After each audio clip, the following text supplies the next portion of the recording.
Prions, prions. Dieu, merci.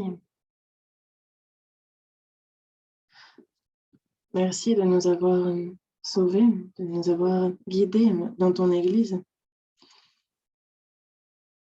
de marcher avec nous, de nous aider dans nos faiblesses et de nous aider, de nous utiliser pour prêcher ta parole à ceux qui nous entourent. Merci. Et nous sommes dans un monde rempli de difficultés, rempli de tribulations. La situation est difficile, mais nous croyons en ce que tu nous accompagnes. Et nous pouvons ainsi vivre en reprenant courage. Seigneur, aide-nous et sois toujours avec nous. Merci.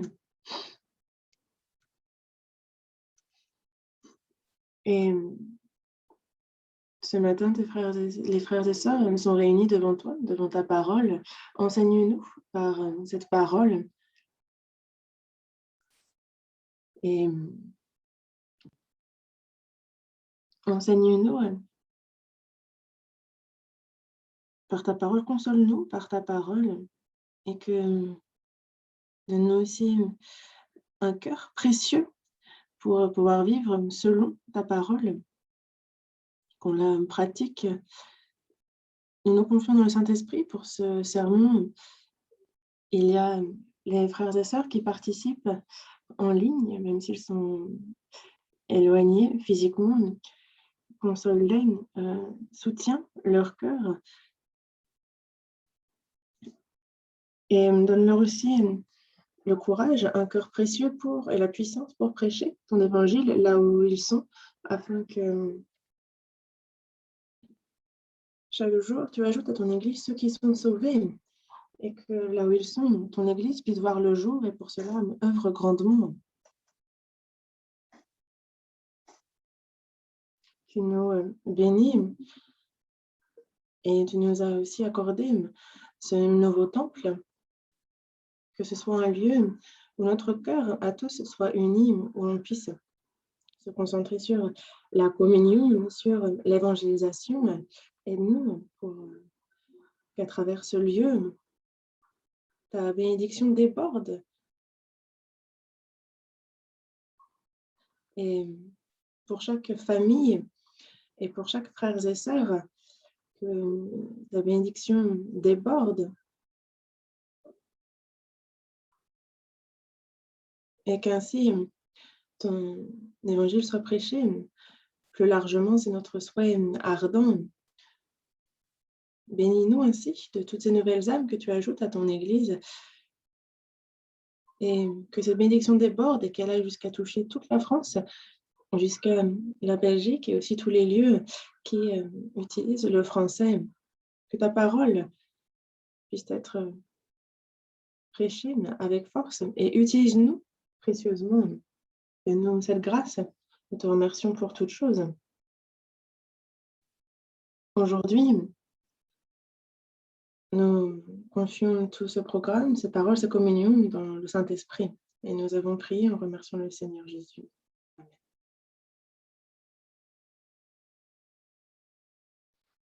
Aujourd'hui, on étudie le livre d'Esther.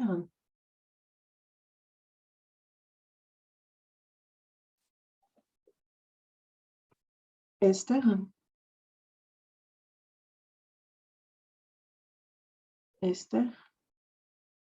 chapitre 7, du verset 1 au verset 10.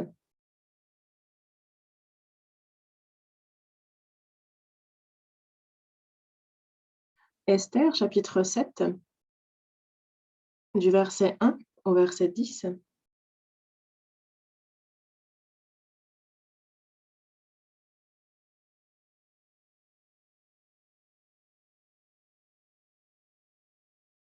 Je vais lire. Le roi et Aman allèrent au festin chez la reine Esther. Ce second jour, le roi dit encore à Esther: Pendant qu'on buvait le vin, quelle est ta demande, reine Esther? Elle te sera accordée. Que désires-tu?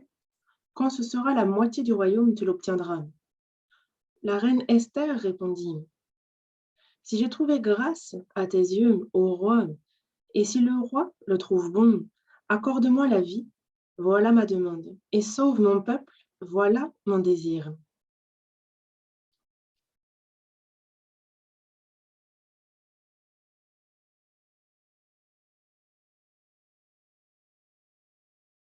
Verset 9.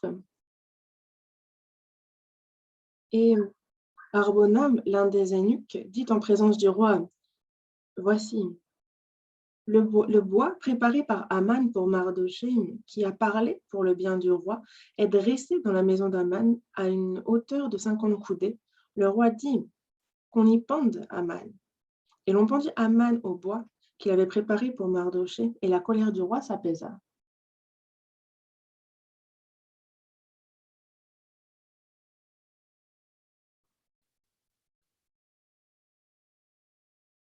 Marquez la page, Esther, chapitre 7. Les versets que nous avons lus c'est le passage principal d'aujourd'hui.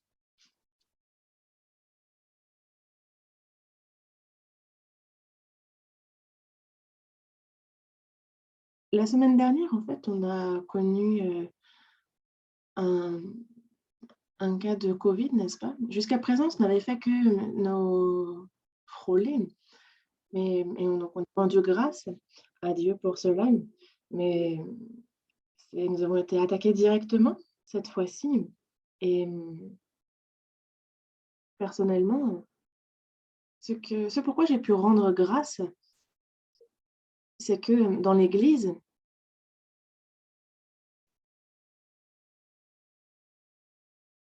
justement, il a permis que cela ne se propage pas. Il a permis que ça se restreigne à une personne et que tous les frères et sœurs aussi ont prié vraiment pour la santé des personnes contaminées, ont vraiment pris le temps de demander des nouvelles, euh, de demander comment ça allait. Donc, ça a été un temps de, pour prendre soin les uns des autres aussi. Et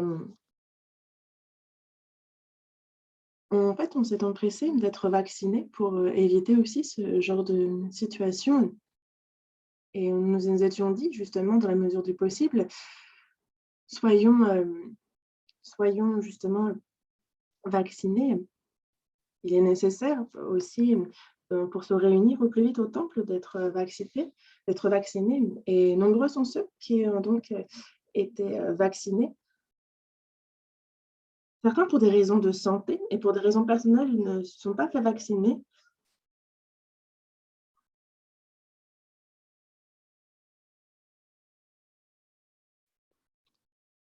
Dans un sens, au-delà du fait que ce soit pour notre propre santé que l'on justement que l'on se fasse vacciner, j'en suis venue à penser personnellement que c'est aussi pour la santé des autres frères et sœurs, mais pas seulement.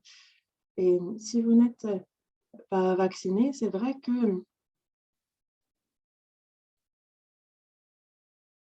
on est exposé justement à la contamination des avec, la maladie.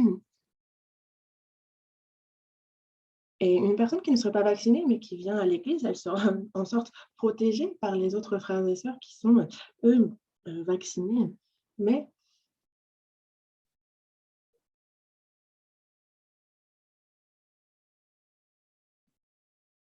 il arrive que pour des raisons de santé, on ne puisse pas être vacciné.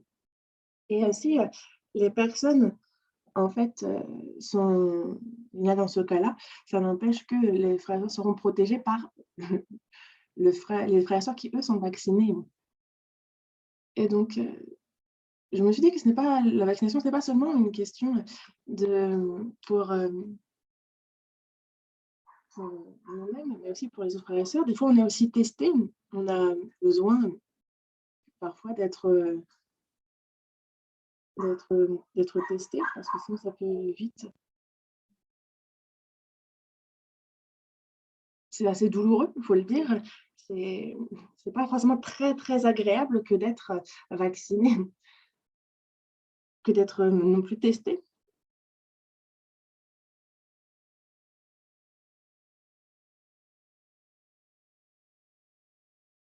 Mais je me suis dit que c'était justement faire, une bonne action vis-à-vis des autres, que c'était aussi un geste vis-à-vis des autres. Et donc, on va continuer, à, justement, à être vacciné si s'il le faut, et justement à se faire tester lorsqu'il y en a besoin.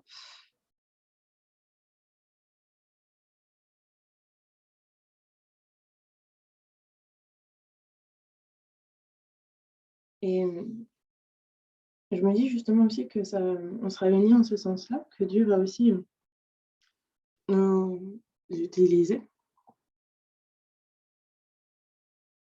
Et dans Jacques, chapitre 5, on en parle justement de prier les uns pour les autres, de prier pour que, les frères et sœurs justement prient les uns pour les autres, pour la santé des uns des autres. Et dans Jacques chapitre 5, il nous dit bien que justement la prière du juste, la prière de la foi, justement a une grande efficace. Et donc on prie les uns pour les autres et on unit ainsi, nos forces par cette prière fervente du juste, parce qu'on prie les uns pour les autres. Et toute, souffrance, toute épreuve est, certes une souffrance, mais ce n'est pas tout. Chaque, difficulté, est différente selon comment on reçoit cette difficulté, comment on y réagit, comment on y fait face. Car, c'est finalement un canal, un moyen que Dieu utilise afin que l'on fasse un pas de plus vers lui, que l'on fasse un pas vers la croissance. Et c'est finalement toutes ces difficultés que l'on rencontre, ce sont des tremplins pour grandir dans la foi. Ce qui est important, c'est, quelle est notre attitude, c'est avec quel cœur on fait face à ces difficultés. Et si on reconnaît que toutes ces choses, ne viennent de Dieu, il n'y a donc rien à laisser de côté, il n'y a rien à rejeter. Les bénédictions ne sont pas les seules choses qui font partie de la volonté de Dieu. Il y a aussi des épreuves, il y a aussi jusqu'à des châtiments que Dieu nous accorde et qu'il nous faut, devant lui, rendre grâce pour ça.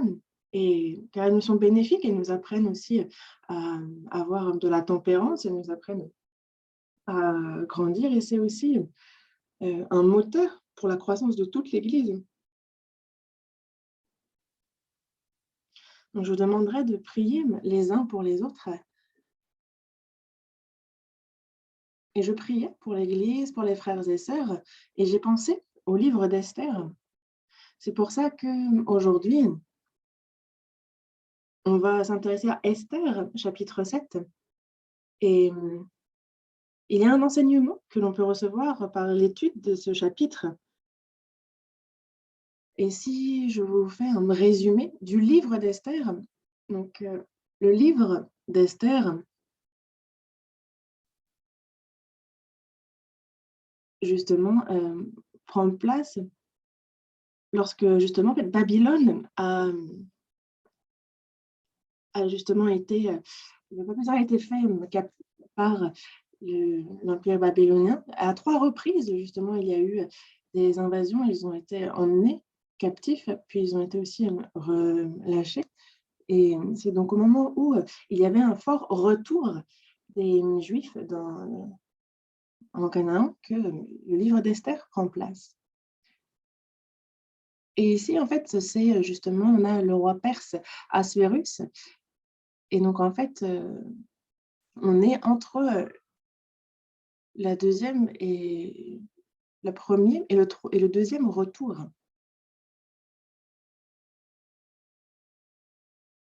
Et justement, ça se passe, aussi à Suse, dans le palais, Suse qui est la capitale de l'Empire perse à ce moment. Et c'est dans ce lieu que prend place le livre d'Esther. Et à ce moment-là, donc, on a donc le roi Assuérus, roi de l'Empire perse, et qui fait un festin sur plus de 6 mois afin de justement de mettre en avant tous ces biens, afin justement de montrer au monde entier sa prospérité, de se glorifier. Et à ce moment-là, la reine Vashti, justement, il est écrit dans la Bible et elle est décrite comme étant très belle. Et le roi a donc voulu aussi s'élever, se glorifier encore davantage par la beauté de sa femme, en la montrant à ses convives. Mais c'est ce qu'il fit à l'époque. Mais la reine Vashti a désobéi à l'ordre donné par le roi. Elle ne s'est pas présentée aux convives. Alors, le roi détrône la reine. Après que cela arrive dans Esther, chapitre 1, donc on voit la reine Vashti être détrônée, elle perd sa place et on voit Esther, juive, devenir reine. Dans le chapitre 2, on a les eunuques qui vont essayer de tuer le roi. Ils vont comploter. Mais on a Mardochée qui a élevé Esther comme sa propre fille. Lui-même est juif. Et lui, justement, a entendu ce complot pour tuer le roi. Et donc, il le révèle à travers Esther. Et ainsi, le roi sauve sa vie. C'est ce qui est décrit dans le chapitre 2. Dans le chapitre 3,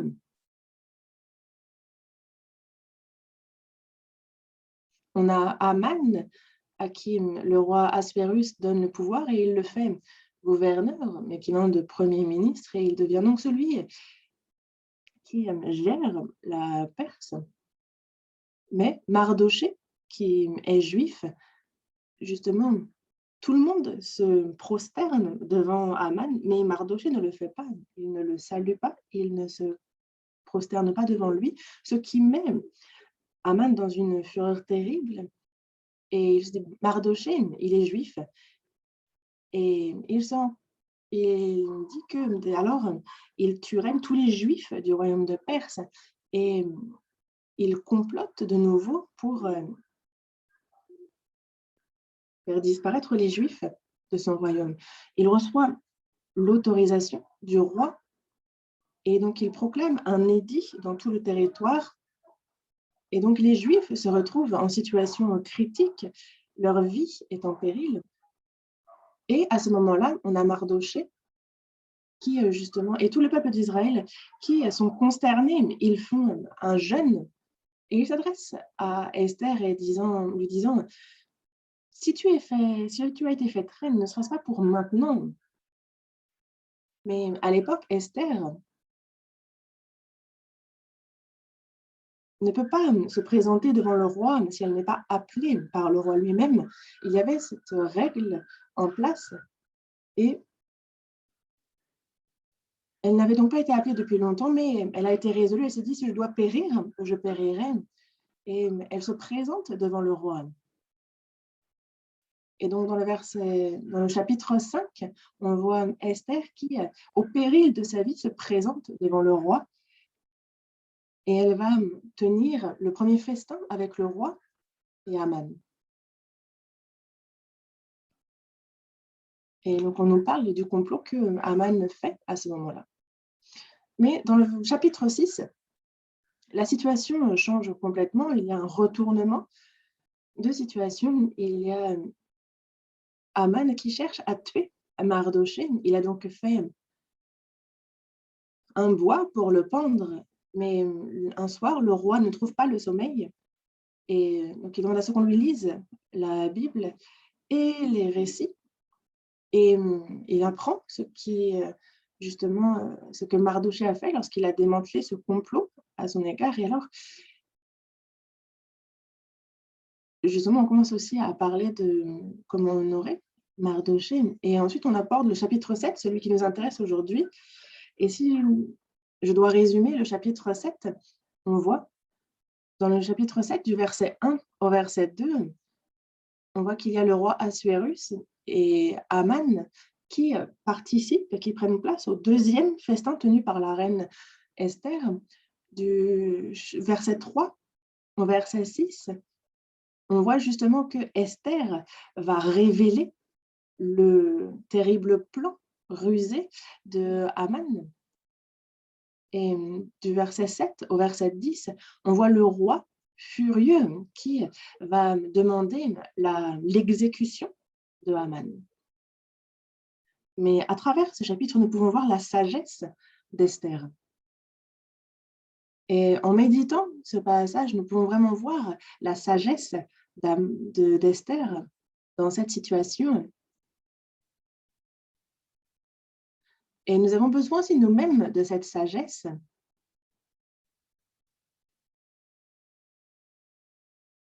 Et concernant le salut des Juifs dans cette situation critique, cela nous enseigne nous aussi, personnellement, concernant parfois la réponse de Dieu qui semble tarder, ou alors parfois qui semble complètement absente lorsque nous prions. Il nous arrive d'avoir l'impression que Dieu ne nous réponde pas ou qu'il tarde à nous répondre.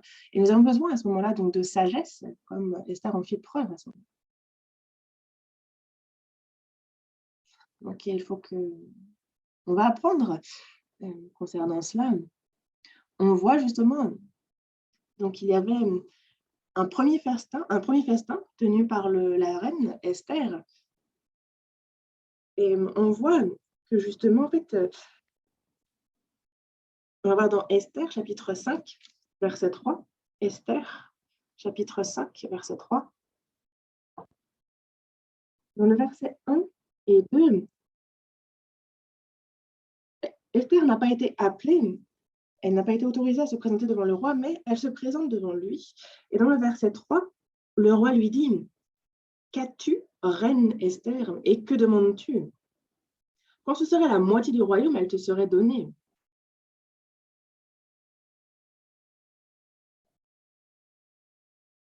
On voit donc qu'Esther ne meurt pas sur le champ. Dans le verset 4, Esther répondit: si le roi le trouve bon, que le roi vienne aujourd'hui avec Aman au festin que je lui ai préparé. C'est donc ce premier jour de festin. Si le roi le trouve bon, que le roi vienne aujourd'hui avec Aman. C'est donc le premier jour du festin. Et dans le verset 6, pendant qu'on buvait le vin, le roi dit à Esther: quelle est ta demande? Elle te sera accordée. Que désires-tu? Quand ce serait la moitié du royaume, tu l'obtiendras. Et nous, ici, on peut voir que le roi, c'est à 2 reprises qu'il demande, et que Esther, elle, dans le verset 8, dit, verset 8, si j'ai trouvé grâce aux yeux du roi, et s'il plaît au roi d'accorder ma demande et de satisfaire mon désir, que le roi vienne avec Aman au festin que je leur préparerai, et demain, je donnerai réponse au roi selon son ordre. C'est ici le second festin que tient la reine Esther. Et le chapitre 7, c'est lors du second festin que prépare la reine Esther. Et c'est lors du second festin que, justement, Aman est complètement vaincu et que son complot rusé est complètement dévoilé au grand jour. Et on peut donc réfléchir à la sagesse d'Esther et à plusieurs aspects de cette sagesse qui ça nous enseigne, nous aussi.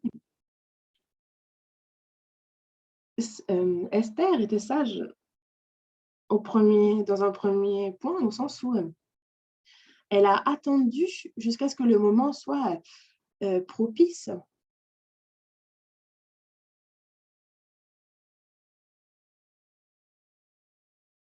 Dans le chapitre 7, verset 2, on voit le roi qui demande encore à Esther, pendant qu'il vivait le vin: quelle est ta demande, reine Esther? Elle te sera accordée, et que désires-tu?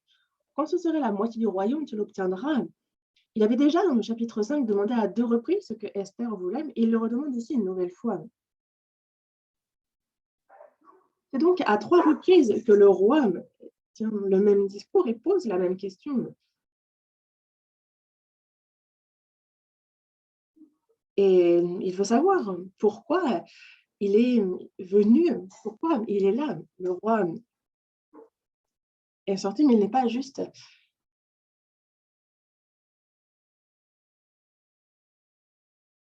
justement, en fait, si tu m'as demandé de participer à ce festin, de venir, c'est qu'il y a forcément quelque chose que tu veux demander, quelque chose de compliqué que tu une requête, il y a une demande, une faveur que tu veux que je te donne. Si tu es venu te présenter devant moi et que c'était, ça pouvait être au péril de ta vie, tu as risqué ta vie pour venir me voir et me demander quelque chose, mais tu ne me dis pas quoi. Et donc il est curieux. Donc le roi demande: «Reine, qu'est-ce que tu désires?» Mais Esther attendait que ce soit le bon moment. Et c'est ici sa sagesse. La première fois que la question lui fut posée, elle a demandé merci de venir. Elle a demandé de venir à son festin. Et lors de ce premier festin, elle lui demande: «Qu'est-ce que tu veux?» Et elle lui dit: «Beh, viens, participe au festin de demain également et je te le dirai». Et donc le second jour, le roi demande de nouveau: «Quelle est ta demande, reine Esther?» Et c'est à ce moment-là qu'elle demande, justement, elle annonce que Aman cherche à les tuer, elle et son peuple.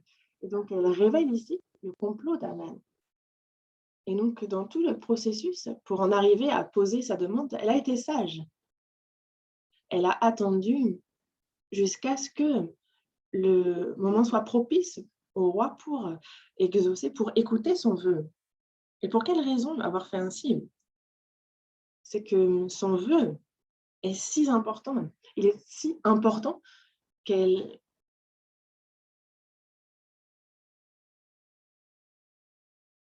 elle devait montrer au roi combien sa demande était fervente, combien justement son vœu était ardent. Et elle a donc dû pour cela, attendre aussi. Et le roi, l'a vue: «Ah, elle s'est présentée à moi et c'était au péril de sa vie». Le roi, savait que c'était parce qu'elle devait avoir une demande urgente, une requête importante. Mais Esther n'a pas répondu tout de suite, disant: «Si tu viens au festin, tu le sauras. Une fois au festin, si tu viens demain au second festin, tu le sauras aussi». Et le roi Assuérus, en tant qu'époux, devait être vraiment certainement impatient. Il devrait vraiment ne plus pouvoir tenir. Il devait vraiment mourir d'envie de savoir ce qu'elle voulait. Et c'est pour ça qu'Esther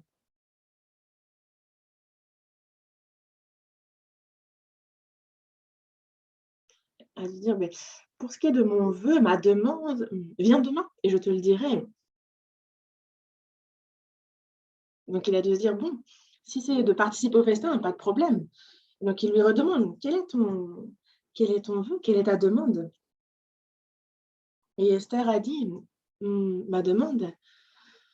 Il dit: «Beh», il lui dit: «Mais dis seulement et je te donnerai la moitié du royaume si c'est ce que tu me demandes, tu l'obtiendras». Et elle a dit: «Mais je te le dirai, demain, au second jour, si tu participes au festin aussi». Et le roi, justement, ne trouve pas. C'était au point qu'il ne trouvait pas le sommeil le soir. Il n'arrivait pas à dormir en se demandant: «Mais qu'est-ce qu'elle peut bien vouloir me demander pour attendre ainsi?» Et donc en fait, il est devenu curieux, de plus en plus curieux. Il ne pensait qu'à ça. Et donc la troisième fois, lorsqu'il demande, c'est alors que la reine Esther lui parle de sa demande. Mais si on se met à la place d'Esther, c'est vraiment une requête, c'est une demande très importante car ça concerne son peuple et tous ceux de Juda. C'est la vie de beaucoup de personnes qui est en jeu.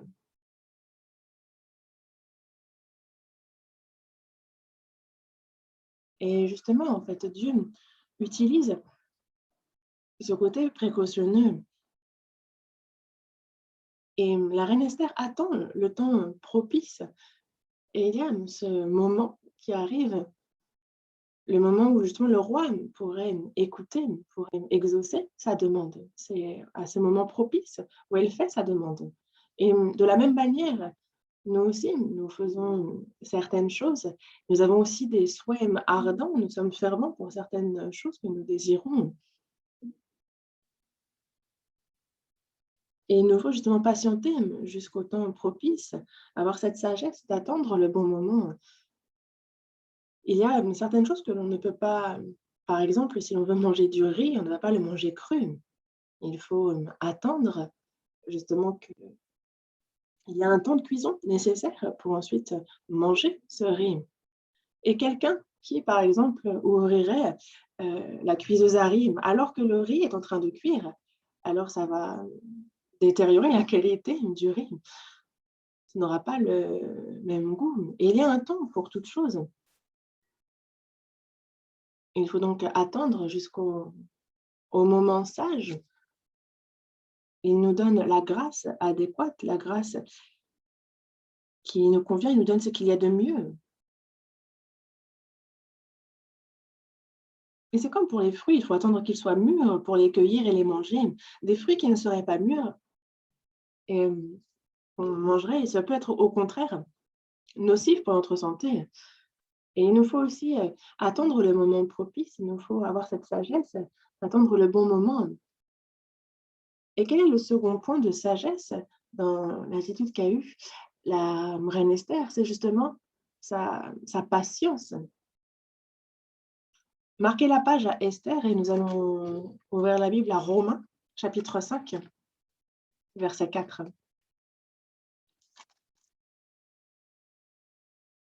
Romains, chapitre 5, verset 4. Romains, chapitre 5, verset 4. Si vous y êtes, on lit ensemble. La persévérance, la victoire dans l'épreuve, et cette victoire, l'espérance.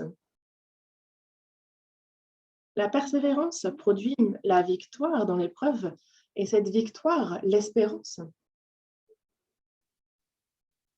Il y a ceux qui, justement, n'ont pas la persévérance, n'ont pas cette patience. Alors, il n'y a pas la victoire dans l'épreuve. Ceux qui n'ont pas cette patience n'ont pas la victoire.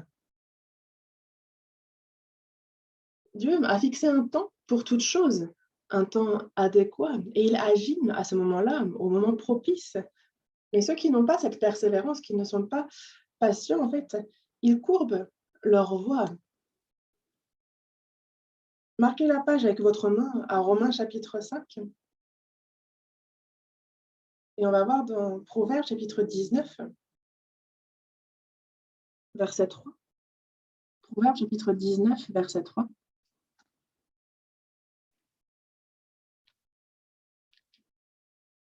Proverbes chapitre 19, on va voir à partir du verset 2, on lit ensemble. Le manque de science n'est bon pour personne, et celui qui précipite ses pas tombe dans le péché. La folie de l'homme pervertit sa voie, et c'est contre l'Éternel que son cœur s'irrite. L'homme se plaint envers Dieu en disant « Seigneur, moi, je vis pour toi, moi, j'ai la foi. Pourquoi est-ce que ma vie est tordue comme elle l'est? Pourquoi est-ce qu'il y a tant de vagues ?» Et donc l'homme se plaint, il se plaint à Dieu. Mais que dit Dieu? Que la folie de l'homme pervertit sa voie. C'est ce qu'il dit, n'est-ce pas? Dans le verset 2, ça nous explique ce qui rend un homme insensé. Il y a le manque de science, il y a celui qui précipite. C'est pas dans le chapitre 19, donc des Proverbes, on nous parle de cette folie chez l'homme, de ne pas être patient, de ne pas persévérer, de se précipiter, de ne pas attendre le temps fixé par Dieu, de chercher par ses propres moyens, par sa propre méthode, en suivant sa pensée, à résoudre telle ou telle chose, à faire les choses par soi-même, et de ne pas patienter jusqu'à ce que Dieu agisse. Mais il y a un temps forcément fixé par Dieu. Mais quelqu'un qui chercherait, avant que ce temps n'arrive, à faire les choses par ses propres moyens, n'est pas patient. Et donc, une situation compliquée sera encore plus compliqué. Et il est pour ça que c'est pour ça que nous avons besoin d'être patients. Il nous faut, justement par la foi, c'est à la foi que de patienter, de ne pas se précipiter, d'attendre le temps de Dieu. Imaginez qu'Esther, dans le chapitre 5, on voit qu'il y a ce premier festin qu'elle fait. Et si, à ce moment-là, elle avait dit: «Ah mais Aman, il va faire ceci et cela, il a comploté ceci et cela», elle avait déjà révélé ça, à ce moment-là, elle n'aurait certainement pas pu obtenir une réponse favorable du roi à sa requête. Pourquoi? Parce que dans le vers chapitre 6, on voit justement que, dans le chapitre 6,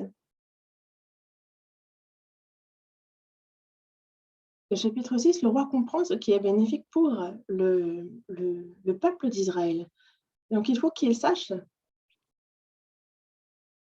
voie ce que Mardochée a fait. Il faut,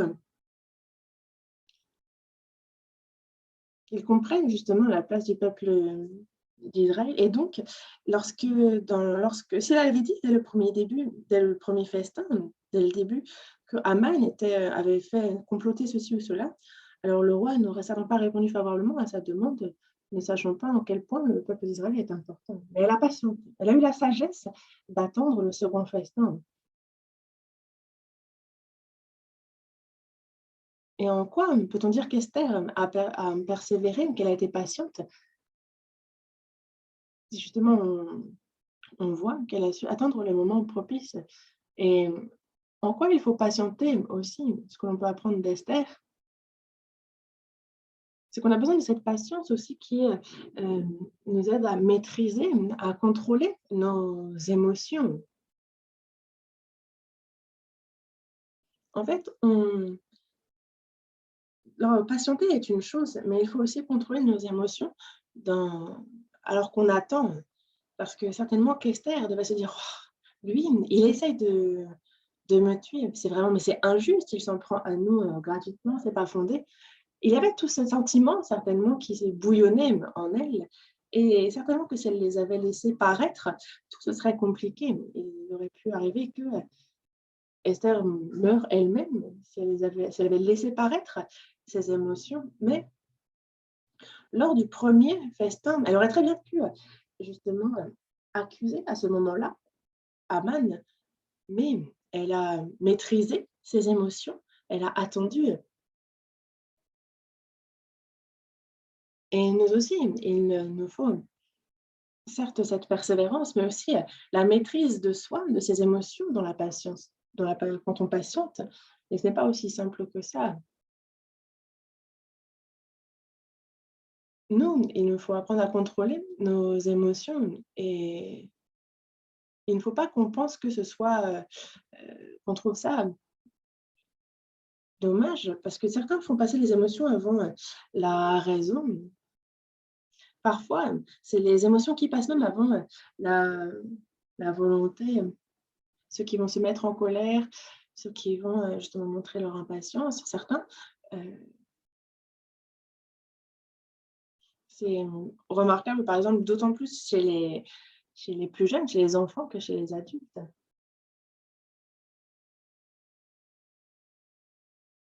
Mais ne pas être mûr que d'agir en suivant nos émotions. Plus nous grandissons dans la foi, et plus il nous faut aussi apprendre à maîtriser nos réactions, nos émotions.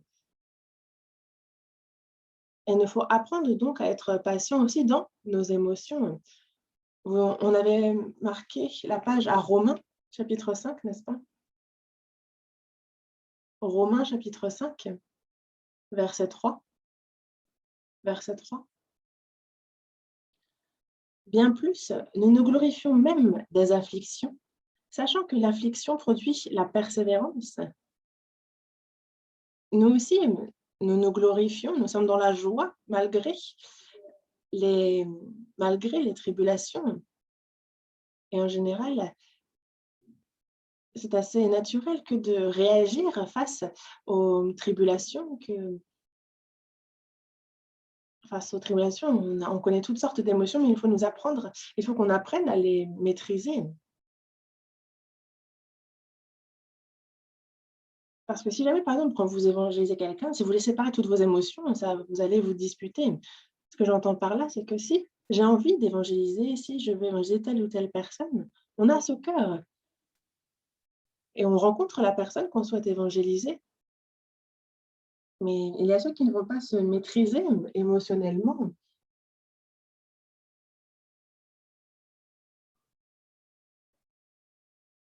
et que ce soit l'égoïsme, que ce soit l'immaturité, si, l'autre voit tout ce genre d'émotions-là, alors justement, en fait, l'autre pourrait être déçu et en fait, justement, ça permet pas d'avoir non plus, de porter forcément de bons fruits et la personne peut être découragée dans l'évangélisation en se disant: «Oh ben moi j'évangélise plus» et il ne faut pas remettre la faute sur l'autre. Quelqu'un qui n'est pas, sauvé, on n'a pas à dire que cette personne est difficile, qu'elle est bizarre, qu'elle réagit, de telle ou telle manière, c'est étrange. Non, cette personne-là sera jugée par Dieu de ses faits et gestes et la question est plutôt de savoir, moi, en fait, Dieu, ce qu'il fait, c'est qu'à travers cette personne, Dieu m'enseigne, Dieu, il fait en sorte qu'il me façonne moi-même, mon caractère. Il voulait nous enseigner quelque chose et on l'a laissé passer. Mais en fait, à quel moment est-ce que justement ça part un peu en vrai? C'est quand justement on on ne rend pas assez grâce. Par exemple, dans la famille, avec, dans le couple, avec le mari, lorsque je sais pas, le mari n'est pas sauvé ou lorsque la femme n'est pas sauvée et parfois même lorsque le mari et la femme sont sauvés et lorsque le mari et la femme sont proches, très, très proches, ils s'imaginent très bien se connaître et donc il est encore plus difficile de, maîtriser ses émotions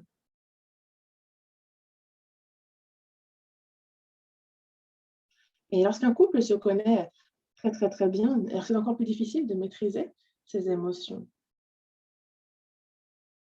et lorsque le mari ou la femme n'est pas sauvé, cela arrive quand l'un n'est pas sauvé dans le couple,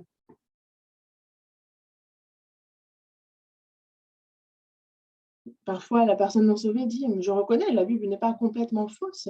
La Bible, oui, j'ai bien compris, Dieu existe. J'ai bien compris, comme la Bible le dit, Dieu existe»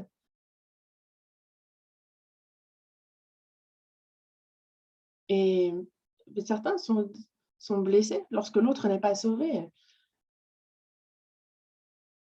et par exemple, des fois, l'autre va se dire: «Moi, à cause de telle ou telle personne, j'ai pas envie d'être, sauvé». Lorsque, par exemple, l'autre n'arrive pas à maîtriser bien ses émotions, ça blesse la personne et elle n'a pas envie d'être sauvée parce que si c'est pour ressembler à cette personne, elle ne veut pas. Il arrive, par exemple, on l'a vu, c'est le mari est sauvé, la femme n'est pas sauvée. Elle écoute le séminaire et c'est pas qu'elle ne croit pas, c'est elle ne reçoit pas le salut. Pourquoi?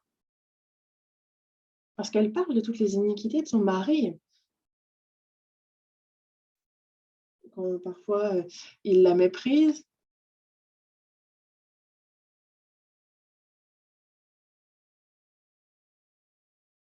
et en fait, la femme, si elle n'est pas sauvée, ça la blesse émotionnellement, elle est touchée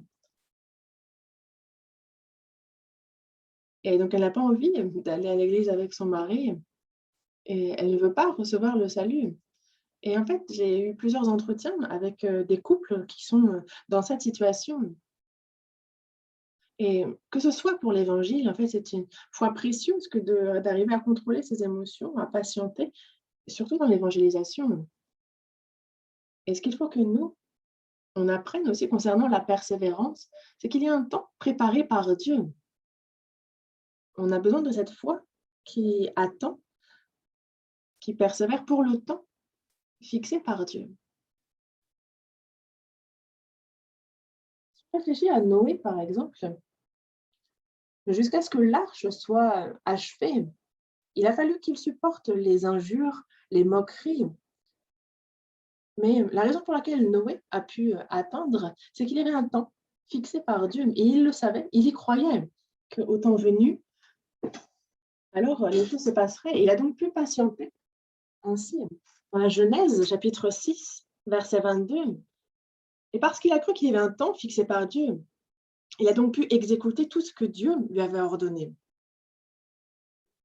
Noé n'était pas là à ne rien faire alors que l'arche se construisait. Non, on parle dans la seconde épître de Pierre, chapitre 2, verset 5, de Noé, qu'il est un prédicateur de la justice.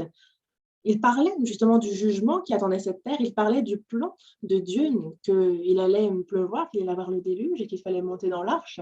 Il a et construit l'arche et prêché la justice. Et nous aussi, quand on évangélise, on est insulté, on se moque de nous. Il n'y a pas d'évangélisation facile dans ce monde. Il y a toujours dans l'évangélisation les tribulations, il y a aussi les insultes, mais Noé avait la foi en ce que au temps de Dieu, cela s'accomplirait. Et dans Hébreux, chapitre 11, verset 7, il dit aussi que c'est par la foi que Noé, justement, divinement averti des choses qu'on ne voyait pas encore et saisi d'une crainte respectueuse, il a construit une arche pour sauver sa famille. C'est par elle, en fait, qu'il condamna le monde et il est devenu héritier de la justice qui s'obtient par la foi. Et donc, c'est par la foi. Dans Hébreux chapitre 11, on retrouve ce mot, c'est comment? Par la foi, Noé savait bien qu'il y avait un temps fixé par Dieu. Il y croyait. Et donc, il y a cette persévérance, cette foi qui croit en ce qu'il y a un temps fixé par Dieu. Et ça, on a besoin aussi de cette persévérance, cette foi-là. Et il y a une autre chose que l'on peut comprendre à travers Noé, c'est que combien de temps a attendu Noé? Plus de 100 ans.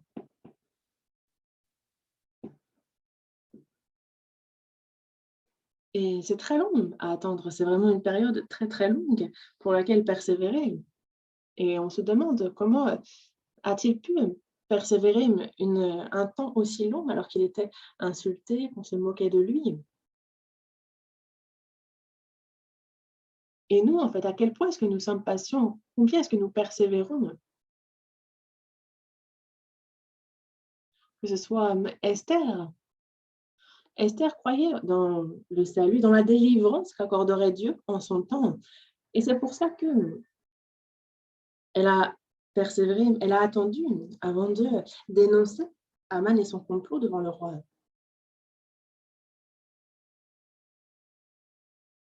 Noé. Et on voit aussi, par exemple, Aman avait préparé un bois qu'il avait élevé pour y pendre Mardochée. Et il y avait un plan de délivrance que Dieu avait prévu. Mais il n'y aurait pas eu de victoire s'il n'y avait pas eu la persévérance d'Esther. Donc la persévérance, la patience est importante.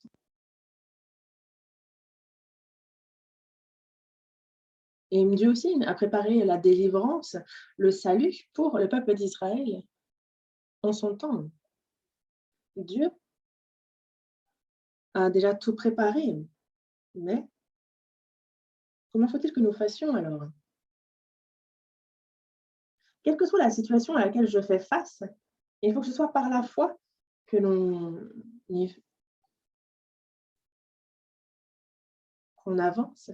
Et c'est pour ça que cette foi dans la persévérance, c'est vraiment la foi qu'avait Esther et c'est une foi que nous devons aussi apprendre.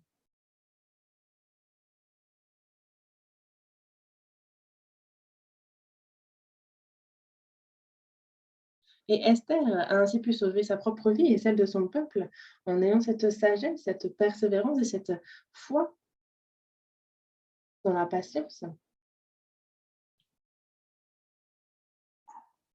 Il nous est dit que nous avons besoin de persévérer. Pourquoi? Parce que justement, après avoir accompli justement la volonté, avoir accompli ce que Dieu a prévu pour nous, il y a justement ce que on a besoin de persévérance parce qu'après avoir accompli la volonté de Dieu, on doit obtenir ce qui nous est promis. Et pour justement obtenir ce qui nous est promis, on a besoin de persévérance. Dieu lui-même attend pour nous les donner.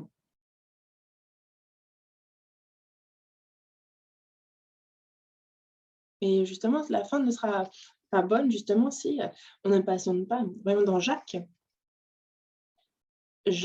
chapitre 5. Jacques chapitre 5, versets 10 et 11. Jacques chapitre 5, versets 10 et 11.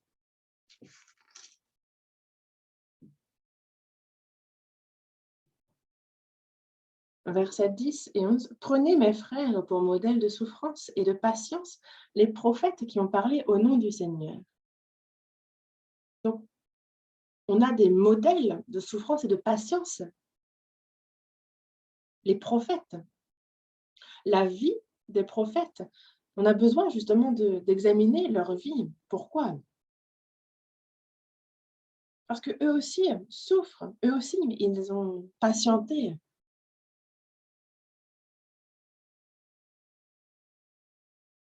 Et donc, il faut les prendre pour modèle dans la souffrance, en termes de patience. Verset 11. Voici, nous disons, bienheureux ceux qui ont souffert patiemment. Bienheureux ceux qui ont souffert patiemment. Mais à quel point faut-il patienter et souffrir? C'est la question qu'on peut se poser, non? Et juste après, il y répond. Vous avez entendu parler de la patience de Job et vous avez vu la fin que le Seigneur lui accorda. On a donc cette patience dont nous parle le Seigneur et il la lie à la patience de Job.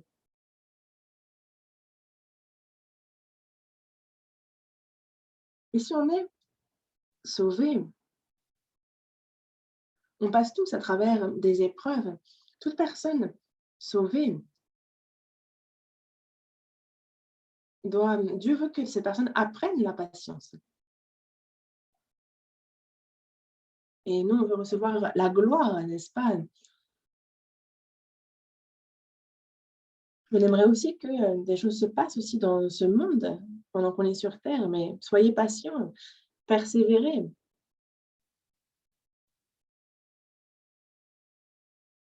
Et dire, par exemple, que bon, ben, Dieu va agir et donc moi, je vais juste attendre. Non. Esther,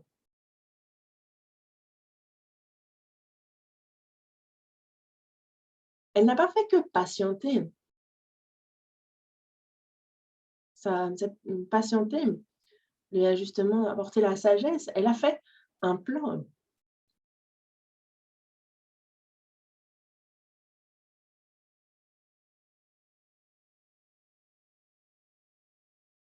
Certaines personnes considèrent qu'ils sont sages quand ils planifient eux-mêmes telle ou telle chose,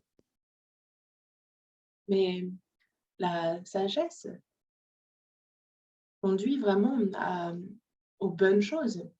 Et quand c'est le résultat, par exemple, est mauvais, on parle plutôt de ruse, on parle plutôt de quelqu'un qui a mis en place de la ruse.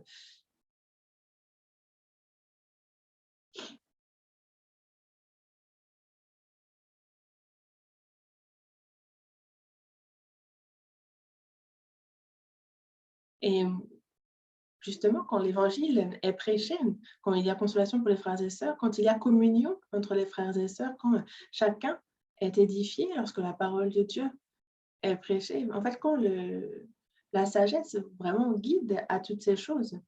Mais quand c'est moi qui suis dans plus de confort, lorsque c'est pour moi, alors c'est différent. C'est plutôt de la rue, c'est ces deux choses qu'il faut distinguer. Et c'est pour ça que Esther a compris au moment décisif que, en fait, qu'il faut qu'elle en parle au roi et que le roi soit de son côté, il l'écoute. Elle a donc attendu pour saisir le moment où le roi serait justement de bonne humeur pour pouvoir l'écouter et exaucer sa demande. Et il faut pour cela patienter. Par exemple,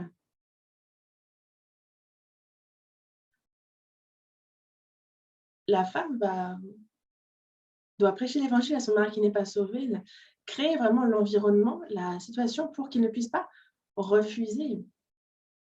Et c'est pour ça qu'on prépare justement, c'est de la sagesse que de préparer une situation idéale où l'autre ne pourra pas refuser d'écouter la parole et, et vraiment faire en sorte que les conditions soient propices pour qu'il ne puisse pas refuser, que la personne que l'on veut évangéliser ne puisse pas refuser. Et pour ça, on a besoin de demander à Dieu la sagesse, pour avoir cette sagesse, pour faire en sorte que nos amis, que nos proches puissent écouter ce qu'on leur dit. Et là, Esther se pose la question, comment est-ce que le roi pourrait m'écouter? Comment elle a réfléchi, elle a prié. Et nous aussi, comment faire pour que cet ami, comment faire que pour ma famille, comment faire pour que ma famille m'écoute? Et ça, il faut qu'on y réfléchisse, on a besoin de lui demander la sagesse pour qu'il nous guide et qu'on prépare ça au mieux. Et en quoi sommes-nous patients?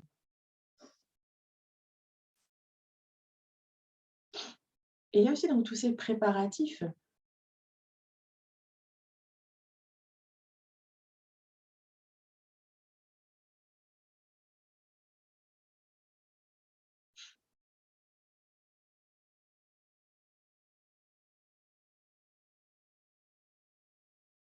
elle a patienté justement le moment propice pour qu'il puisse donner un verdict qui soit le plus sage, soit le plus intelligent. Elle a pour cela observé comment cela se passait.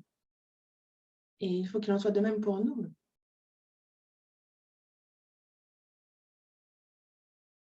Il nous faut patienter pour que l'on puisse avoir le jugement le plus sage, que l'on puisse euh, faire le meilleur choix aussi. Et à notre époque, la sagesse disparaît vraiment. On est pourtant à une époque qui poursuit tous les bénéfices qu'il y a sous les yeux. En fait, les gens ne voient que ce qui est au bout de leur nez. Ils essaient de tout faire rapidement. Et c'est pareil en affaires. On fait les choses en gros pour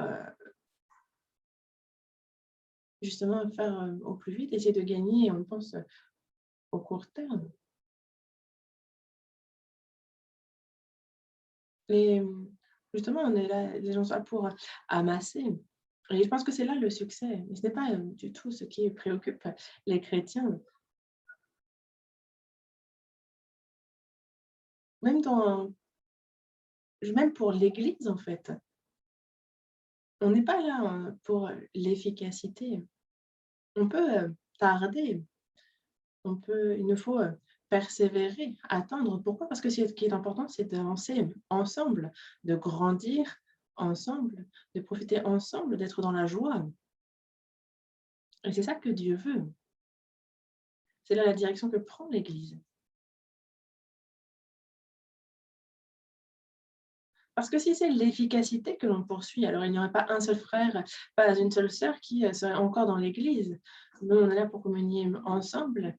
Et même si des fois on ne partage pas les mêmes avis, on communie ensemble, on est patients les uns envers les autres jusqu'à ce qu'on prie pour que telle ou telle personne aussi change d'avis. C'est la direction que suit l'Église. On a besoin de sagesse donc aussi. Et on peut trouver cette sagesse dans le livre d'Esther. C'est vraiment la patience qui produit la sagesse. Et alors il manifeste son amour. Et donc il faut être patient. Jacques chapitre 1, verset 4. Jacques chapitre 1, verset 4. On lit ensemble. Mais il faut que la patience accomplisse parfaitement son œuvre, afin que vous soyez parfaits et accomplis sans faillir en rien. Il faut que la patience accomplisse parfaitement son œuvre. Qu'est-ce que la patience? la patience.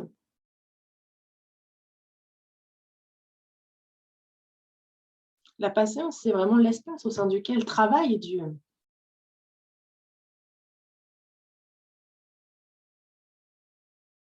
Et lorsque l'Église est patiente, alors Dieu agit grandement. Est-ce que vous-même, dans votre vie, vous êtes patient? Alors Dieu peut beaucoup agir et il peut faire de grandes œuvres dans votre vie. C'est parce que la patience est vraiment l'espace au sein duquel Dieu agit.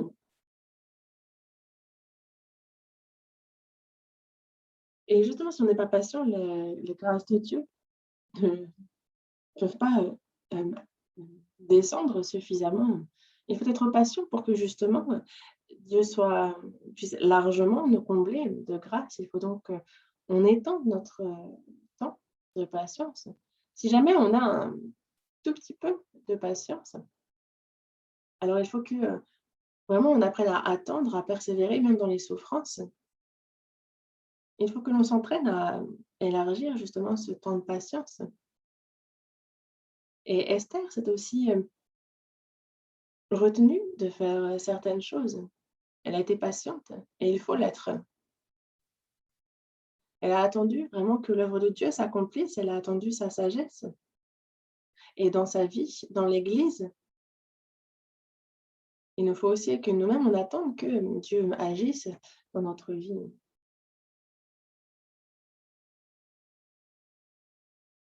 Et on peut dire que c'est vraiment ce qui est au cœur aussi de la vie de foi. C'est vraiment important.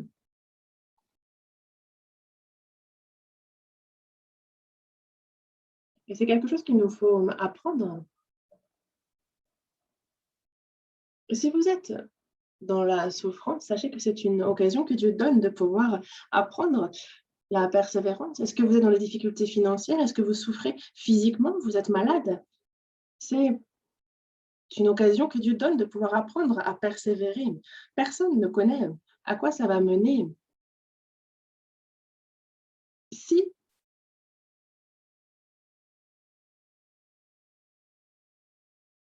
justement, en fait, au fur et à mesure de ces difficultés, c'est notre persévérance qui grandit, notre patience qui grandit.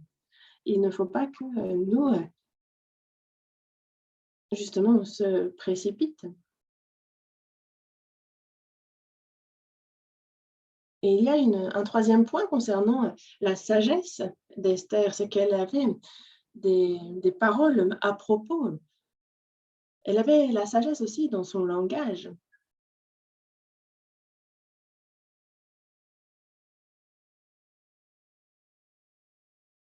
Et justement, il y avait ce plan rusé de Haman. Il y avait vraiment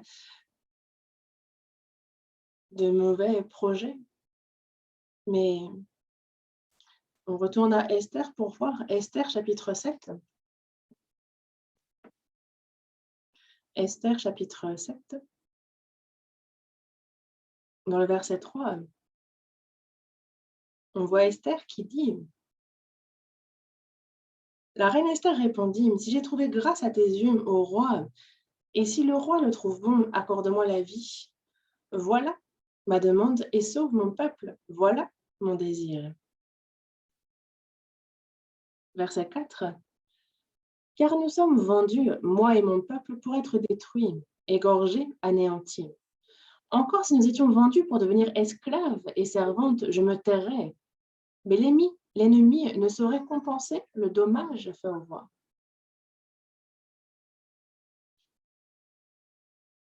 Esther, que demande-t-elle en tout premier? Elle commence par demander à ce qu'on lui accorde la vie. Si le roi le trouve bon, accorde-moi la vie, voilà ma demande. C'est sa propre vie qui passe en premier. Et au début, en lisant ce passage, je me suis dit, waouh, elle ne pense qu'à elle. Elle est vraiment focalisée sur elle-même. C'est sa propre vie qu'elle demande à être épargnée en premier. Mais quand je lis plus profondément, je me suis rendu compte que c'était là la sagesse d'Esther. Esther sait très bien ce qui intéresse le roi. Elle le sait Et c'est pour ça que ça ajoute la sagesse dans ses propos. Elle commence par demander à ce que sa vie soit épargnée. Et comment a réagi le roi à cela? Il a dû être très surpris d'entendre une telle demande. Attends, qui, qui oserait s'en prendre à la reine, à l'épouse du roi de Perse? Qui oserait? Donc ça l'a choqué.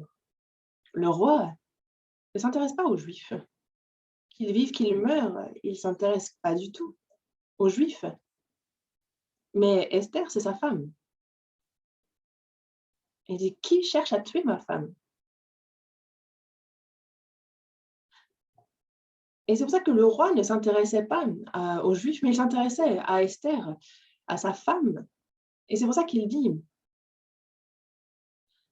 elle demande donc au roi de lui accorder la vie. «Sauve-moi, sauve ma vie». Et elle dit donc: «Sauve ma vie et sauve mon peuple, voilà mon désir». À ce moment-là, le roi Assuérus a entendu pour la première fois que sa femme était juive. Il dit: «Waouh, Esther était juive». Il ne le savait pas, parce que ça ne l'intéressait pas. Les Juifs ne s'en préoccupaient pas. Mais il apprend que sa femme est juive. Et on peut apprendre ici la sagesse concernant l'évangélisation. Il nous faut voir ce qui intéresse l'autre. C'est de là que commence aussi l'évangélisation. Ce n'est pas ce que moi j'ai à dire, ce n'est pas ce que moi je pense. Faire en sorte que l'autre, si on veut vraiment qu'il reçoive ce qu'on lui dit, il faut déjà qu'on s'intéresse à ce qui l'intéresse lui.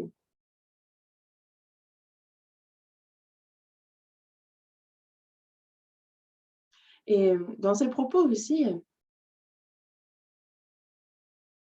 elle utilise vraiment un vocabulaire adapté à la situation.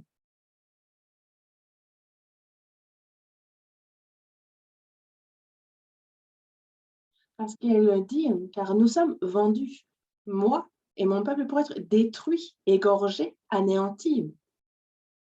Elle utilise ces mots, elle les a choisis et justement, elle a vu cet édit fait justement pour, détruire le peuple, juif. Et qu'était-il écrit dans cet édit? On va voir dans le chapitre 3, Esther chapitre 3, verset 13. Il est donc écrit dans les lettres, dans l'édit: «Les lettres furent envoyées par les courriers dans toutes les provinces du roi pour qu'on détruisît, qu'on tuât et qu'on fît périr tous les Juifs, jeunes et vieux, petits enfants et femmes, en un seul jour, le 13e du 12e mois, le 13e du 12e mois».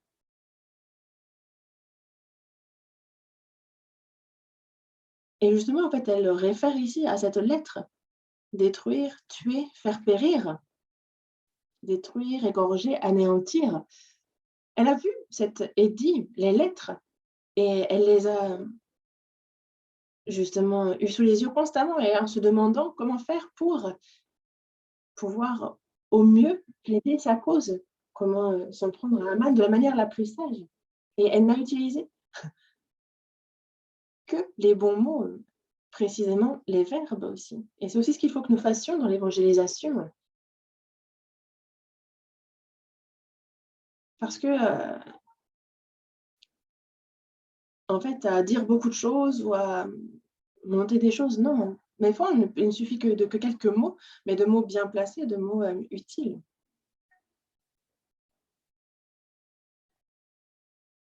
Et on peut s'interroger sur nous, nos propos. Mais est-ce que, ce sont des mots justes que l'on utilise? Est-ce que, avec les propos que je tiens, ceux qui sont autour de moi, mes proches, est-ce que, ça les guide justement? Il faut s'examiner dans ce sens-là.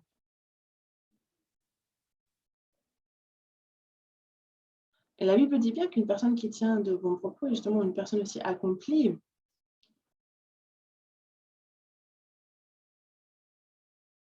Et c'est pour ça qu'il nous est bien dit qu'une personne qui, plus elle parle et plus elle est susceptible de commettre le péché. Et il est bien dit que justement, ce qui suit l'homme, c'est aussi ce qui vient de l'intérieur. Et la langue, justement, est un il faut vraiment dompter cette, cette langue et c'est une sagesse qu'il nous faut apprendre aussi. Il faut non pas seulement l'apprendre, mais aussi la pratiquer, cette sagesse. Et Esther était sage à un quatrième niveau. Et j'insiste sur ce quatrième point de la sagesse d'Esther, car il arrive souvent qu'on échoue dans l'évangélisation à cause de cela, où justement, en fait, on n'est pas sage suffisamment et donc on blesse les frères et sœurs. On bloque parfois l'évangélisation ou certains vont même jusqu'à quitter l'Église. Voyons dans Esther chapitre 7, verset 4. Verset 4. Car nous sommes vendus, moi et mon peuple, pour être détruits, égorgés, anéantis. Encore si nous étions vendus pour devenir esclaves et servantes, je me tairais. Mais l'ennemi ne saurait compenser le dommage fait au roi. Ici, elle parle de ses ennemis, n'est-ce pas? Et elle demande alors, elle parle aussi de l'intérêt du roi. Elle dit, nous sommes détruits, égorgés, anéantis. Ensuite, elle ajoute que si nous étions vendus pour devenir esclaves et servantes, je n'aurais pas parlé, je me serais tué. Mais l'ennemi ne saura compenser le dommage fait au roi. Ici, elle ne se plaint pas une seule fois du roi ou de quoi que ce soit qui concerne le roi. Ici, justement, elle élève aussi le roi. Parce qu'en fait, le roi a fait, il n'a pas bien apprécié la situation lorsqu'il a demandé à ce que lorsqu'il a autorisé à ce que les Juifs soient détruits. Mais elle ne dit pas ici que tu as commis une erreur, tu n'aurais pas dû faire ceci ou cela. Non, elle ne remet pas du tout en cause.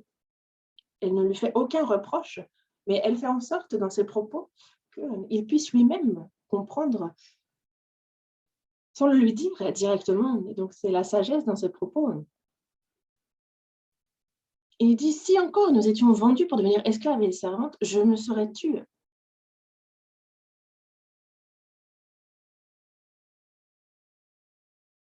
Mais en faisant ainsi, l'ennemi ne saurait compenser le dommage fait au roi. Donc, Haman, en fait, ne pourra pas compenser la perte des Juifs. Et nous, moi, le peuple juif, nous sommes vraiment un peuple remarquable. C'est ce qu'elle dit ici. Et que ce soit moi qui suis ta femme, moi qui suis la reine, moi-même, je suis juive.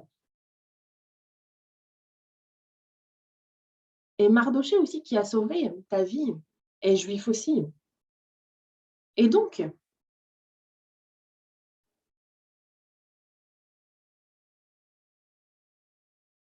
est-ce que Haman ne t'a pas trompé en te promettant telle ou telle somme pour la vie des Juifs et tu as donné ton accord? Mais au final, tu y perds. Si on regarde les termes du contrat que tu as fait avec Haman, tu y perds. Est-ce que justement, ce qu'elle dit ici précisément, elle dit, roi, tu as été trompé par un homme méchant.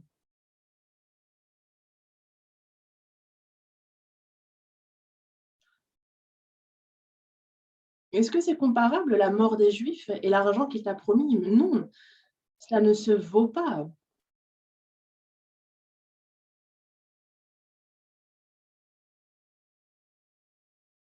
Je sais bien que c'est toi, le roi, qui a mis ton sceau sur cet édit qui demandait la destruction des Juifs, mais c'est que tu as été trompé. Tu as été trompé par Haman, tu as été trompé par l'ennemi.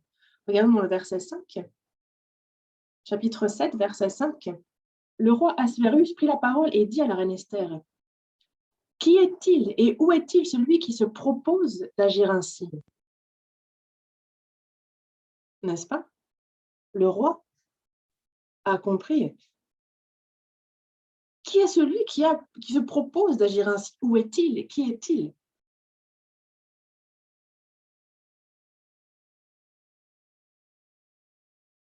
Et quelqu'un qui aurait manqué de sagesse aurait dit, mais c'est toi, roi, qui a permis cela. Et donc finalement, à vouloir sauver son peuple, au contraire, elle aurait peut-être causé une plus grande perte concernant son peuple.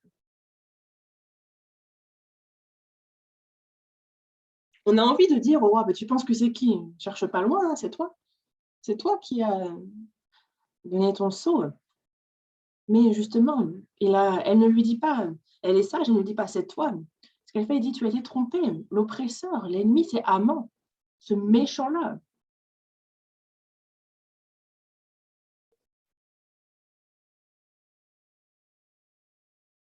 Esther, justement,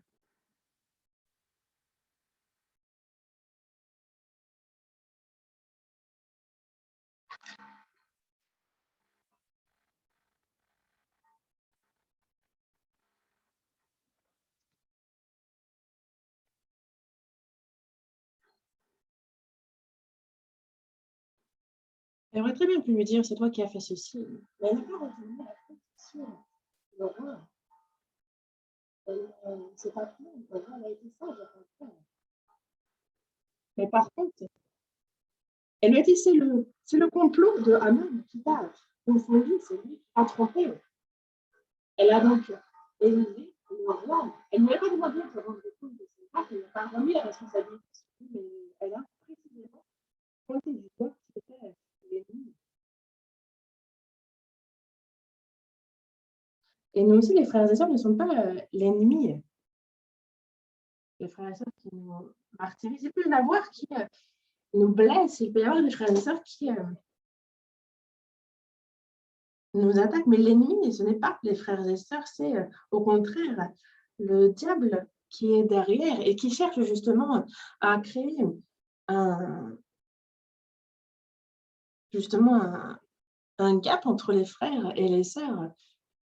Et dans le verset 6, on voit bien, Esther répondit, l'oppresseur, l'ennemi, c'est Haman, ce méchant-là. Elle n'a pas hésité, mais là, elle a été claire dans ses termes.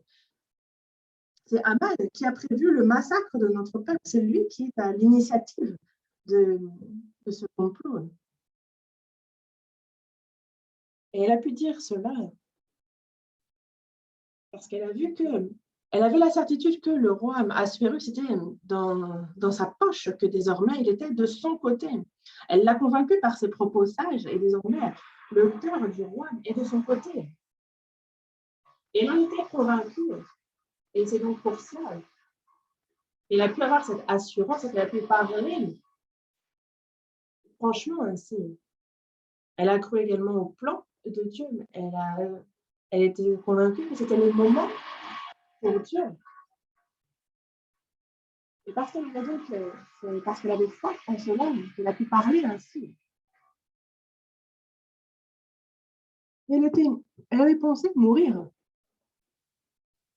Premier épître de Jean, chapitre 5.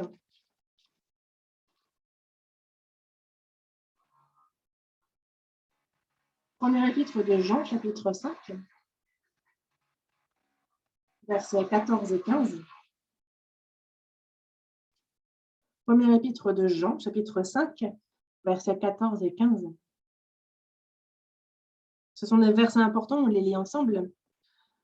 Nous avons auprès de lui cette assurance que si nous demandons quelque chose selon sa volonté, il nous écoute. Et si nous savons qu'il nous écoute, quelque chose que nous demandions, nous savons que nous possédons la chose que nous lui avons demandée. Et nous, justement, en fait, d'où vient cette assurance? C'est que si nous demandons quelque chose selon sa volonté, il nous écoute. Et que quoi que nous demandions, quelque chose que nous demandions, si c'est selon sa volonté, alors nous savons que nous possédons la chose. Et donc, s'il a écouté notre prière, nous le recevrons, nous le savons bien, d'où notre assurance. On a besoin d'avoir une telle foi. On a abordé 4 points de la sagesse d'Esther, et c'est ce dont nous avons besoin aussi dans l'évangélisation de nos proches, de dire que ce qui est nécessaire et ne pas mépriser dans nos actions, dans nos paroles, l'autre, ne pas remettre la responsabilité sur l'autre. en disant c'est à cause de toi que les choses sont ainsi, mais c'est possible pour seulement à ceux qui sont patients. La patience, la persévérance est vraiment un point très important dans la foi. Pourquoi? Parce que Dieu accomplit forcément ce qu'il a dit, il le fait. Il fait forcément ce qu'il a dit, ce qu'il a déclaré, il le fait. Dieu avait déjà prévu l'exécution, d'Aman. Esther, chapitre 7, on retourne à Esther, chapitre 7, versets 9 et 10. Verset 9, vers la fin du verset, on nous parle donc de ce bois qui a été préparé par Aman. Et le bois, il est dans la maison d'Aman, à hauteur de 50 coudées. Et donc, le roi dit qu'on y pende Aman. Et donc, le roi demande à ce qu'on y pende Aman. Et donc, le roi entend ce que révèle Esther. Et alors, il a complètement changé d'avis. Il s'est dit, mais j'ai été idiot. Au contraire, c'est Aman le méchant dans toute cette histoire. J'ai failli commettre l'irréparable. J'ai failli tuer ma femme et tout le peuple de ma femme. Je me suis fait avoir, j'ai été trompée. Et c'est pour ça que la fureur du roi se dirige désormais vers Aman. Vers Aman, et c'est terrible pour lui. Et justement, la relation, en fait, après, on voit Aman qui cherche, lui, à s'en prendre directement à la roi Esther. Et là, c'est le comble pour le roi Assuérus. Et c'est donc Aman qui, à cause de sa ruse, à cause de son plan, qui justement va périr, il va perdre la vie à cause de ça. Et sachez que Dieu, lorsqu'il parle, il agit. Et des fois, c'est soudainement. Parfois, l'œuvre de Dieu s'accomplit tout d'un coup. On a l'impression dans la situation actuelle que cela ne va jamais arriver, ça ne va pas se passer, mais ça peut être soudainement que Dieu passe à l'action. Et c'est pour ça que nous, il faut que l'on rende grâce et que l'on patiente jusqu'au temps de Dieu et que l'on lui demande la sagesse pour reconnaître le temps qu'il a fixé. Et voyons dans Proverbe, chapitre 11. Proverbe, chapitre 11, verset 8. Proverbe, chapitre 11, verset 8. Est-ce qu'on lit ensemble? Le juste est délivré de la détresse et le méchant prend sa place. Et je me suis dit, c'est vraiment un verset qui tombe à point qui, pour la situation dans Esther, est vraiment, en fait, la justice de Dieu s'accomplit. Aman a eu de mauvais projets, mais est-ce que c'est seulement pour les méchants? Non, cela nous concerne aussi. Justement, nous récoltons ce que nous semons. Et ce qui nous arrive maintenant est lié à ce que justement nous avons fait précédemment. Vous êtes récompensés, c'est que dans le passé, vous avez bien fait. Maintenant, vous êtes châtiés, c'est à cause des erreurs commises dans le passé. Et donc, il n'y a pas de raison de se plaindre. Il suffit, on récolte ce que l'on sème.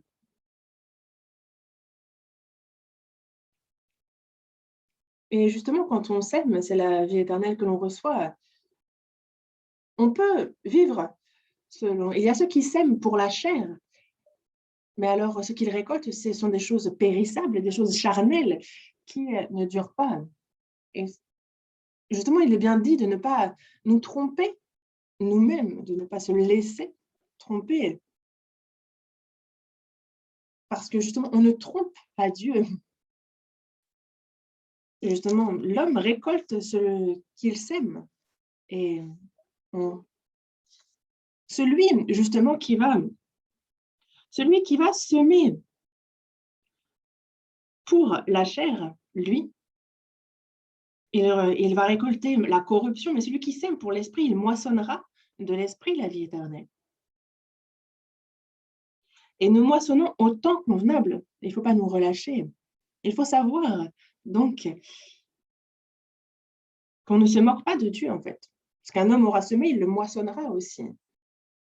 Des fois, on a l'impression que Dieu ne répond pas à nos prières. On a l'impression parfois qu'il est silencieux nous concernant. Ça arrive qu'il soit silencieux. Il a été silencieux vis-à-vis de David à un moment. Et dans les psaumes, il nous le dit bien, il dit, quand je t'invoque, quand je t'appelle, ne reste pas silencieux. Il disait, justement, il demandait à Dieu de ne pas lui cacher sa face, à lui, son serviteur. Et il disait, réponds-moi rapidement. Et Dieu est resté silencieux. Aman était prospère, Mardoché, lui, a quasiment failli mourir.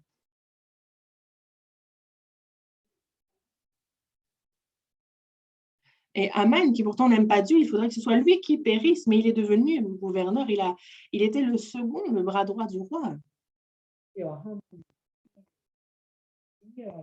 Aman a même justement prévu, il avait planifié de massacrer, de détruire le peuple d'Israël. Et le roi a également mis son sceau, il a permis cela, et Dieu s'est tu à ce moment-là. Il n'a pas parlé. Mardoché a sauvé la vie du roi en démantelant le complot à son égard, mais il n'a pas été récompensé. Dieu s'est tenu silencieux à ce moment-là.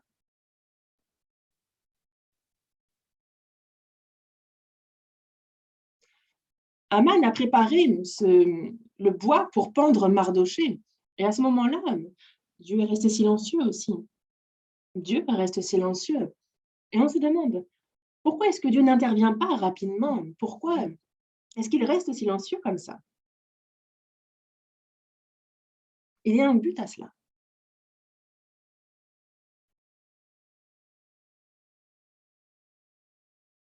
On s'examine, est-ce que j'aurais commis un péché? Mais si j'ai péché, Dieu reste silencieux. Il arrive que Dieu soit silencieux pour que l'on s'examine. Vous n'arrivez pas à prier, si vos prières ne s'exaucent pas. Examinez-vous pour voir s'il n'y a pas des erreurs que vous commettez vis-à-vis de Dieu. Le deuxième but, peut-être que parfois Dieu reste silencieux pour une seconde raison, c'est qu'il souhaite qu'on l'invoque encore plus avec d'ardeur, que l'on soit plus fervent.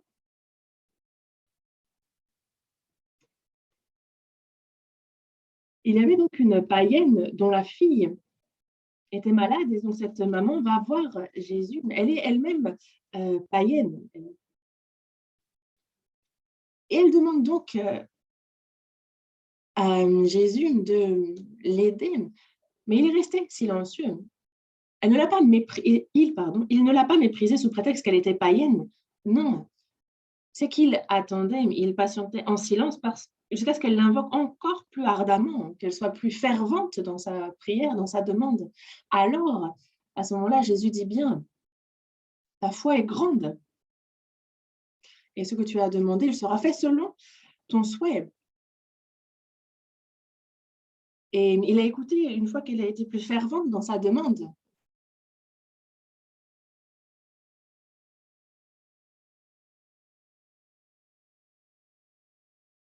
On a l'impression que ce serait bien de savoir quand est-ce que Dieu va nous exaucer, n'est-ce pas? Mais non. Si je connaissais quand est-ce que Dieu exauce ma prière, on n'aurait pas besoin de foi. On n'aurait pas besoin de la foi. On n'aurait pas besoin d'être ardent non plus, n'est-ce pas?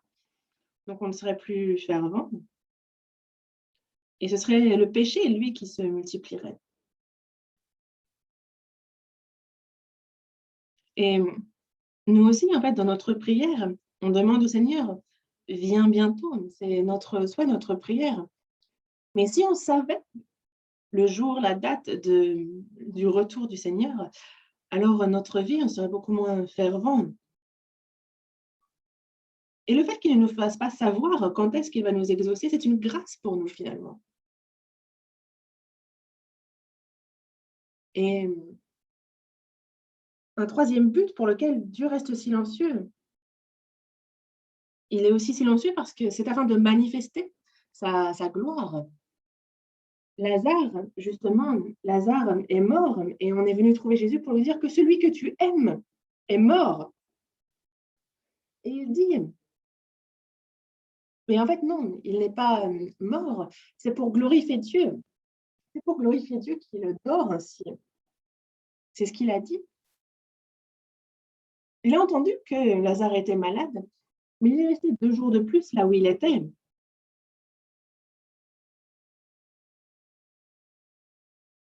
Et même une fois, arrivé dans le village, il était hésitant, il n'est pas entré directement dans la maison et ensuite il dit, si tu crois, tu verras la gloire de Dieu. Et elle a dit, je crois, et c'est à ce moment-là qu'il dit, Lazare, sort. C'est alors qu'il lui redonne la vie. La raison pour laquelle Jésus a tardé, c'est afin que Dieu soit glorifié. Et aussi, c'est Dieu qui connaît le temps propice, le temps idéal, le temps opportun, et c'est pour cela que c'est lui qui parfois reste silencieux. On voit que Mardochée, il démantèle ce complot. Il n'est pas récompensé pour cela. Et en fait, il n'a été récompensé d'absolument rien. Mais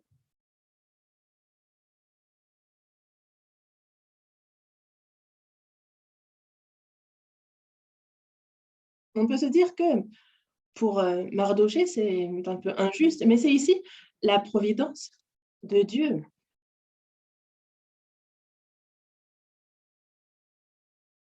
Car justement, il a laissé ça de côté afin que ce soit utilisé pour le salut de tout le peuple juif à la fin.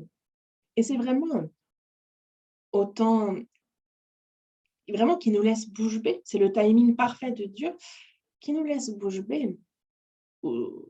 Justement, que Dieu met dans le cœur du roi cette reconnaissance vis-à-vis de Mardochée qui lui a sauvé la vie. Et parfois, le silence de Dieu, c'est une autre sorte de réponse de Dieu à nos prières. Et ça, il faut y réfléchir. Et j'aimerais vraiment que vous compreniez ça. Et justement, vraiment, là où vous êtes, répétez après moi. En fait, dites-vous que même le silence, c'est une sorte de réponse de Dieu. Vraiment, le silence est un autre type de réponse de Dieu. Le silence de Dieu est l'une des réponses de Dieu afin de nous donner ce qu'il y a de mieux. Il arrive que dans ma vie, Dieu soit silencieux. À ce moment-là, il faut que nous aussi, en silence, nous nous confions en Dieu. Nous demeurons dans la parole, dans la communion. Nous prions Dieu. Dans ces moments-là de silence, continuez dans ces 4 piliers. Il y a un cantique qui dit que Dieu ne commet pas d'erreur, que cette vie, ce chemin de vie que je suis, il peut sembler faire des détours, tourner, je suis blessée dans mon cœur, mais pour quelle raison puis-je me réjouir à chaque instant quand même? C'est que Dieu ne fait pas d'erreur.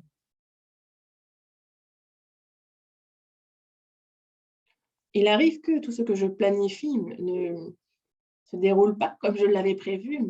Je peux perdre tout espoir, mais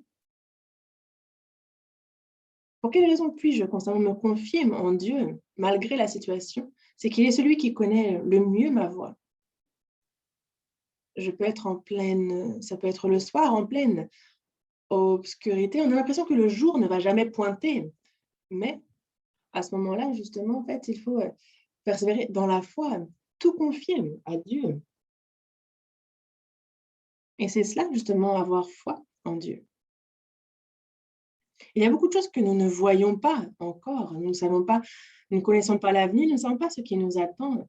On ne sait pas ce que Dieu a prévu pour nous à l'avenir. Mais nous ne devons pas craindre pour autant. Car confiez tout à Dieu. Remettez tout dans ses mains, vraiment. abdiquez et remettez tout en Dieu.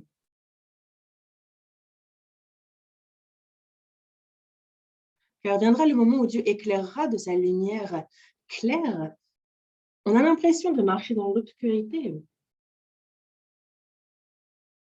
On peut avoir l'impression que oui, c'est flou, mais sachez que Dieu ne fait pas d'erreur.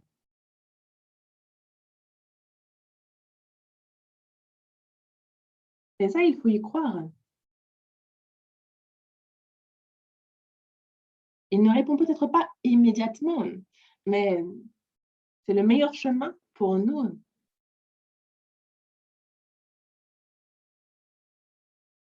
Quand il répond immédiatement, c'est que c'est le meilleur chemin, mais il arrive qu'il semble tarder dans sa réponse. Mais c'est parce que c'est la meilleure voie, le meilleur moyen pour nous, c'est pour ça qu'il traîne.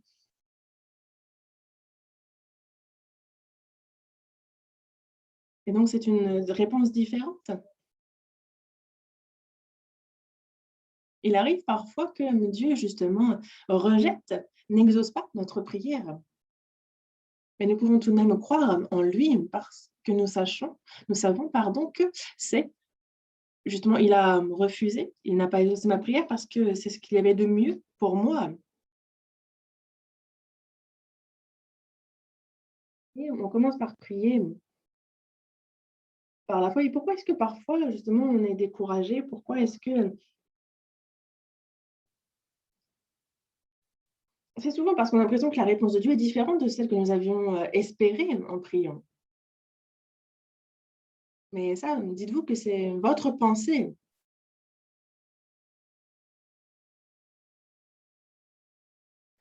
Comment il va répondre et comment il va répondre et à quel moment, ça, cela n'est pas entre nos mains, cela ne nous appartient pas. Dieu sait le mieux, ce qui nous convient. Il est celui qui nous aime le plus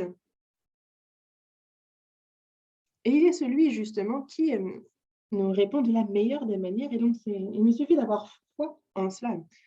Un dernier verset avant de terminer, Jacques, chapitre 1. Jacques, chapitre 1,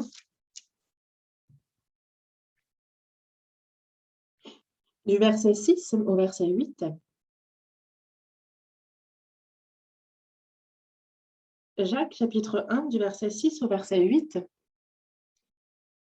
Mais qu'il la demande avec foi, sans douter, mais car celui qui doute est semblable au flot de la mer, agité par le vent et poussé de côté et d'autre.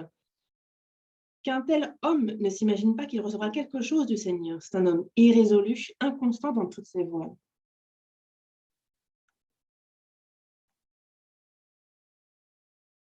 Dieu ne fait pas d'erreur. Prions. Dieu merci. Merci de nous avoir guidés jusqu'à maintenant. C'est ta grâce. Nous vivons aujourd'hui, c'est aussi ta grâce.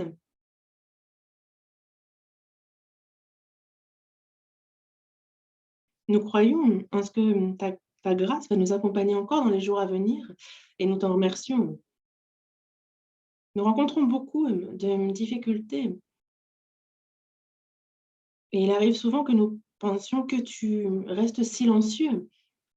Mais Dieu, tu ne commets pas d'erreur, ça nous le savons, nous y croyons.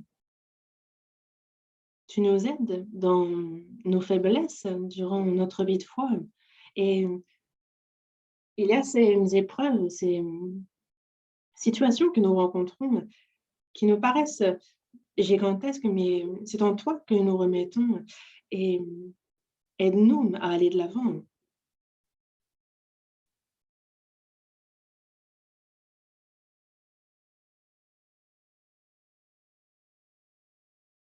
Aide-nous à connaître, à voir que tu nous guides, que tu nous tiens par la main dans cette période obscure. Guide-nous, aide-nous. Nous avons prié au nom du Seigneur Jésus. Amen.